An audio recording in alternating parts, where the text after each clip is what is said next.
I'd like to tell you about the strangest secret in the world. Not long ago, Albert Schweitzer, the great doctor and Nobel Prize winner, was being interviewed in London, and a reporter asked him, "Doctor, what's wrong with men today?" The great doctor was silent a moment, and then he said, "Men simply don't think." And it's about this that I want to talk with you. We live today in a golden age. This is an era that man has looked forward, dreamed of, and worked toward for thousands of years. But since it's here, we pretty well take it for granted. We in America are particularly fortunate to live in the richest land that ever existed on the face of the earth, a land of abundant opportunity for everyone. But do you know what happens? Let's take 100 men who start even at the age of 25. Do you have any idea what will happen to those men by the time they're 65? These 100 men who all start even at the age of 25 believe they're going to be successful. If you asked any one of these men if he wanted to be a success, he'd tell you that he did. And you'd notice that he was eager toward life, that there was a certain sparkle to his eye, an erectness to his carriage, and life seemed like a pretty interesting adventure to him. But by the time they're 65, 1 will be rich, 4 will be financially independent, 5 will still be working, 54 will be broke. Now think a moment. Out of the 100, only 5 make the grade. Why do so many fail? What has happened to the sparkle that was there when they were 25? What's become of the dreams, the hopes, the plans? And why is there such a large disparity between what these men intended to do and what they actually accomplished? When we say about 5% achieve success, we have to define success. And here's the definition. Success is the progressive realization of a worthy ideal. If a man is working toward a predetermined goal and knows where he's going, that man is a success. If he's not doing that, he's a failure. Success is the progressive realization of a worthy ideal. Rollo May, the distinguished psychiatrist, wrote a wonderful book called Man's Search for Himself. And in this book he says, the opposite of courage in our society is not cowardice, it is conformity. And there you have the trouble today. It's conformity. People acting like everyone else, without knowing why, without knowing where they're going. Now think of it. In America right now, there are over 14 million people 65 years of age and over, and about 13 million of these 14 million are broke. They're dependent on someone else for life's necessities. Now, we learn to read by the time we're 7. We learn to make a living by the time we're 25. Usually, by that time, we're not only making a living, we're supporting a family. And yet, by the time we're 65, we haven't learned how to become financially independent in the richest land that has ever been known. Why? We conform. And the trouble is that we're acting like the wrong percentage group, the 95% who don't succeed. Now, why do these people conform? Well, they don't know, really. These people believe that their lives are shaped by circumstances, by things that happen to them, by exterior forces. They're outer-directed people. A survey was made one time that covered a lot of men, working men, and these men were asked this question: why do you work? Why do you get up in the morning? 19 out of 20 had no idea. If you ask them, they'll say, everyone goes to work in the morning. And that's the reason they do it, because everyone else is doing it. Now let's get back to our definition of success. Who succeeds? The only man who succeeds is the man who is progressively realizing a worthy ideal. He's the man who says, I'm going to become this, and then begins to work toward that goal. I'll tell you who the successful people are. A success is the school teacher who's teaching school because that's what she wanted to do. The success is the woman who's a wife and mother because she wanted to become a wife and mother and is doing a good job of it. The success is the man who runs the corner gas station because that's what he wanted to do. The success is the successful salesman who wants to become a top-notch salesman and grow and build with his organization. A success is anyone who is doing deliberately a predetermined job because that's what he decided to do deliberately. But only 1 out of 20 does that. That's why today there isn't really any competition, unless we make it for ourselves. Instead of competing, all we have to do is create. Now, for 20 years, I looked for the key which would determine what would happen to a human being. Was there a key I wanted to know which would make the future a promise that we could foretell to a large extent? Was there a key that would guarantee a person's becoming successful if he only knew about it and knew how to use it? Well, there is such a key, and I've found it. Have you ever wondered why so many men work so hard and honestly without ever achieving anything in particular, and others don't seem to work hard and yet seem to get everything? They have the magic touch. You've heard them say that about someone. Everything he touches turns to gold. And have you ever noticed that a man who becomes successful tends to continue to become successful? And on the other hand, have you noticed how a man who is a failure tends to continue to fail? It's because of goals. Some of us have them, some don't. People with goals succeed because they know where they're going. Now think of a ship leaving a harbor, and think of it with the complete voyage mapped out and planned. The captain and crew know exactly where it's going and how long it will take. It has a definite goal. 9,999 times out of 10,000, it will get to where it started out to get.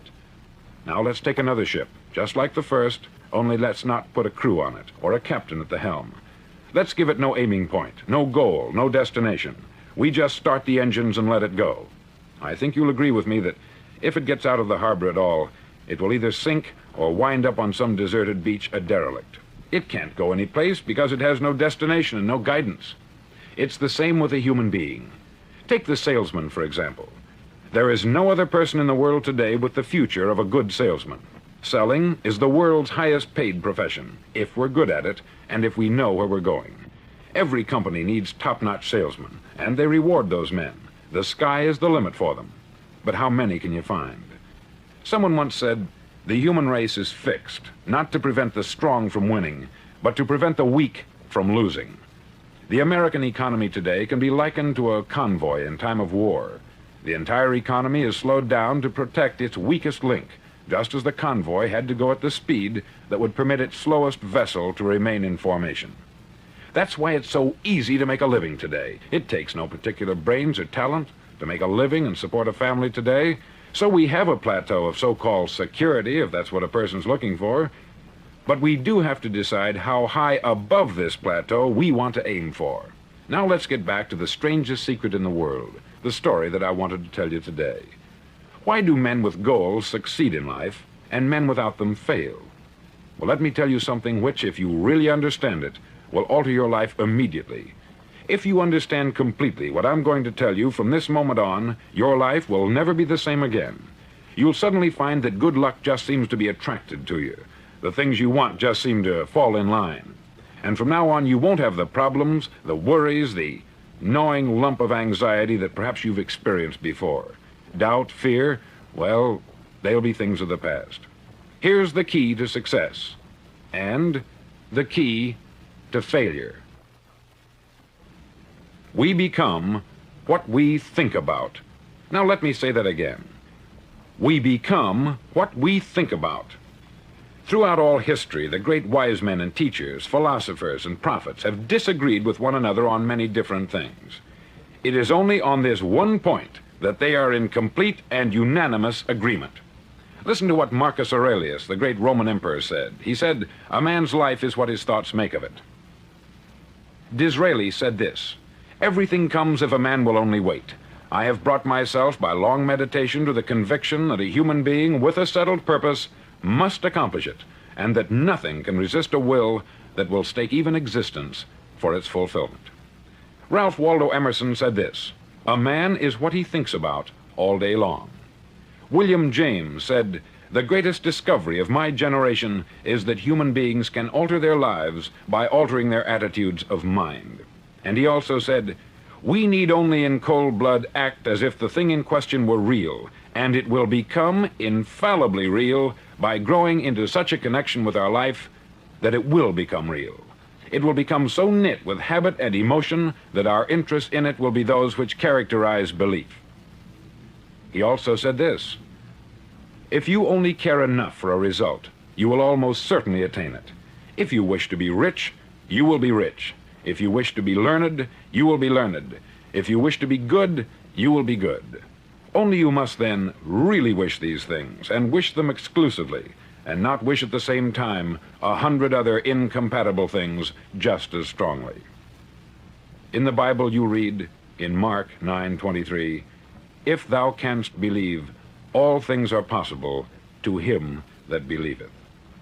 Dr. Norman Vincent Peale said this, "This is one of the greatest laws in the universe.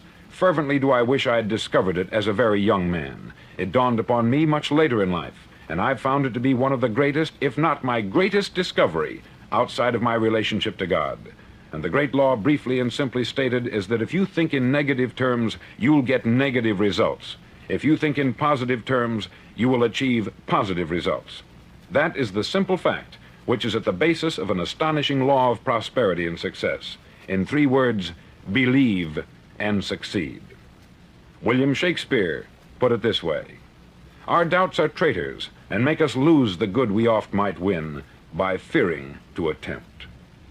George Bernard Shaw said, "People are always blaming their circumstances for what they are. I don't believe in circumstances. The people who get on in this world are the people who get up and look for the circumstances they want, and if they can't find them, make them." Well, it's pretty apparent, isn't it? And every person who discovered this for a while believed that he was the first one to work it out. We become what we think about. Now, it stands to reason that a person who's thinking about a concrete and worthwhile goal is going to reach it, because that's what he's thinking about. And we become what we think about. Conversely, the man who has no goal, who doesn't know where he's going, and whose thoughts must therefore be thoughts of confusion and anxiety and fear and worry, becomes what he thinks about. His life becomes one of frustration, fear, anxiety, and worry. And if he thinks about nothing, he becomes nothing. Now, how does it work? Why do we become what we think about? Well, I'll tell you how it works as far as we know. Now, to do this, I want to tell you about a situation that parallels the human mind. Suppose a farmer has some land, and it's good, fertile land. Now, the land gives the farmer a choice. He may plant in that land whatever he chooses. The land doesn't care. It's up to the farmer to make the decision. Now, remember, we're comparing the human mind with the land, because the mind, like the land, doesn't care what you plant in it. It will return what you plant, but it doesn't care what you plant.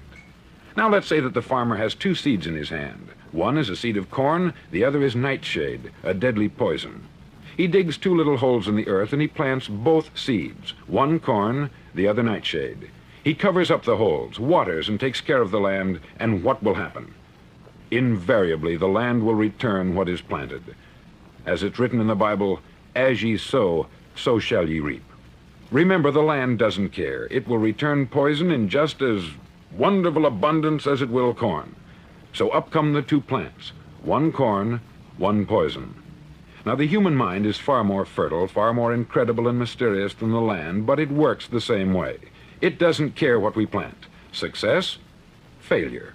A concrete, worthwhile goal, or confusion, misunderstanding, fear, anxiety, and so on. But what we plant, it will return to us. You see, the human mind is the last great unexplored continent on the earth. It contains riches beyond our wildest dreams. It will return anything we want to plant. Now, you might say, well, if that's true, why don't people use their minds more? Well, I think they've figured out an answer to that, too. Our mind comes as standard equipment at birth. It's free, and things that are given to us for nothing, we place little value on. Things that we pay money for, we value. The paradox is that exactly the reverse is true. Everything that's really worthwhile in life came to us free. Our mind, our soul, our body, our hopes, our dreams, our ambitions, our intelligence, our love of family and children and friends. All these priceless possessions are free, but the things that cost us money are actually very cheap and can be replaced at any time. A good man can be completely wiped out and make another fortune. He can do that several times. Even if our home burns down, we can rebuild it, but the things we got for nothing, we can never replace. The human mind isn't used merely because we take it for granted. Familiarity breeds contempt. It can do any kind of job we assign to it, but generally speaking, we use it for little jobs instead of big, important ones. Universities have proved that most of us are operating on about 10% of our abilities. Decide now, what is it you want? Plant your goal in your mind. It's the most important decision you'll ever make in your entire life. Do you want to be an outstanding salesman, a better worker at your particular job? Do you want to go places in your company, in your community? All you've got to do is plant that seed in your mind. Care for it. Work steadily toward your goal, and it will become a reality. It not only will, there's no way that it cannot. You see, that is a law, like the laws of Sir Isaac Newton, the laws of gravity. If you get on top of a building and jump off, you'll always go down. You'll never go up. And it's the same with all the other laws of nature. They always work. They're inflexible. Think about your goal in a relaxed, positive way. Picture yourself in your mind's eye as having already achieved this goal. See yourself doing the things you will be doing when you've reached your goal. Ours has been called the phenobarbital age, the age of ulcers and nervous breakdowns. At a time when medical research has raised us to a new plateau of good health and longevity, far too many of us worry ourselves into an early grave trying to cope with things in our own little personal ways, without learning a few great laws that will take care of everything for us. These things we bring on ourselves through our habitual way of thinking. Every one of us is the sum total of his own thoughts.